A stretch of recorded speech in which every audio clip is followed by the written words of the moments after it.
The FTC accuses large grocery retailers of using pandemic-era supply chain disruptions to increase profits. Albertsons begins accepting celebrity investor Mark Cuban's pharmacy card, and Philip Morris's CEO says cigarettes belong in museums. Welcome to Retail Daily, your quick look at the top news from Supermarket News and CSP Daily News. I'm Supermarket News editor Tim Engelbarger. And I'm CSP Senior Editor Hannah Hammond. Oklahoma eliminated its statewide tax on grocery purchases, and Tennessee is now considering similar legislation. Tennessee is one of 12 remaining states that still taxes residents on grocery purchases, but the legislature is currently considering a bill to do away with the 4% charge. Nashville Rep. Afton Ben, who filed HB 2043 to cut the tax, says the bill would save households more than $400 a year on average, but it would cost the state somewhere between $700 million to $1.1 billion a year. The Federal Trade Commission released a scathing report Thursday accusing big grocery players of using pandemic-era supply chain disruptions, quote, as an opportunity to further raise prices and increase their profits, which remain elevated today, unquote. The report also shows how the supply chain disruptions impacted competition among retailers, wholesalers, producers, consumers, and related businesses. Consumers were hit hard with skyrocketing prices for groceries and shortages on products like toilet paper. The FTC investigation focused on 9 major retailers, including Walmart, Amazon, Kroger, C&S Wholesale Grocers, and others.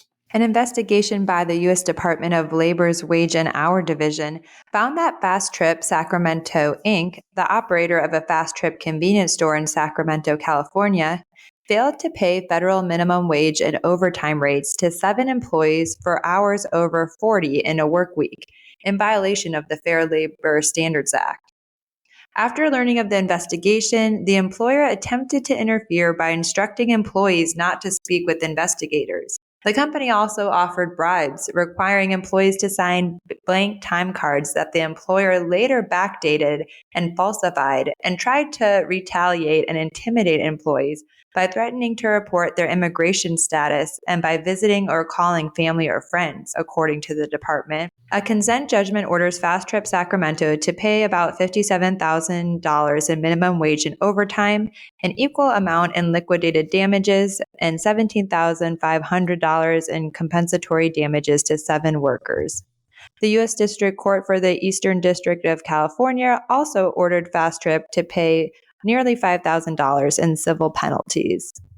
Walmart's CEO made the declaration recently that demand for convenience trumps price.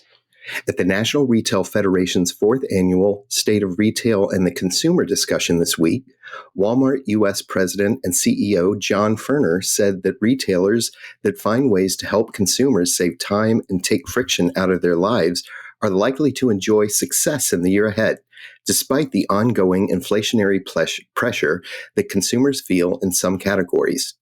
He added that consumers are also seeking to spend time with their families, and the demand for convenient solutions to help them do that often overcomes high prices and is a trend that is here to stay. The Environmental Protection Agency is establishing more protective emission standards for criteria pollutants and greenhouse gases for light and medium-duty vehicles that will phase in over model years 2027 through 2032. By 2032, the rule calls for automakers to meet a fleet-wide average emissions rate of 85 grams per mile, down from 192 grams for current model year 2024 vehicles. Albertsons will now accept Mark Cuban's pharmacy card. All pharmacies operated by Albertsons companies, including Safeway, Save-On, and others, now accept the Team Cuban card from Mark Cuban Cost Plus drugs. Users are generally charged a 15% markup on the company's cost, plus an $8 dispensing fee and a $1 processing fee, which can result in savings consumers might not otherwise be able to obtain, according to Cost Plus Drugs. The card had previously rolled out to Kroger and Meijer pharmacies. The National Association of Tobacco Outlets gave an update on tobacco legislation and litigation on the state level. Included in the roundup is Vermont's proposed tobacco flavor ban, Bill S-18, which passed in State House and Senate and will be sent to the governor for final review. The measure would ban menthol cigarettes, all flavored vapor products, and flavored nicotine pouches effective January 1st of 2026. Not currently included in the ban are flavored smokeless tobacco products.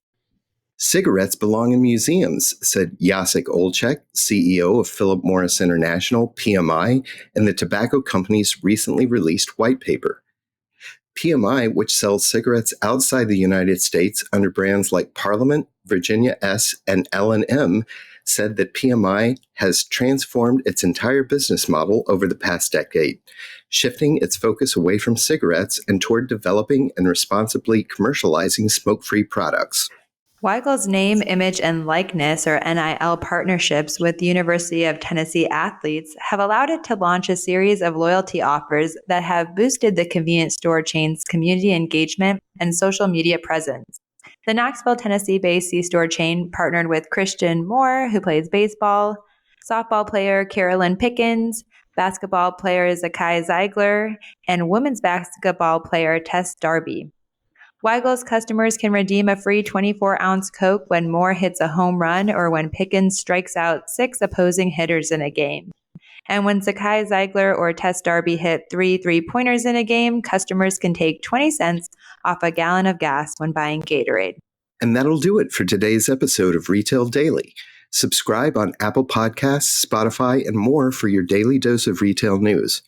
For more on these stories, visit CSP Daily News and supermarketnews.com. I'm Tim Inkelbarger. And I'm Hannah Hammond. Have a great day.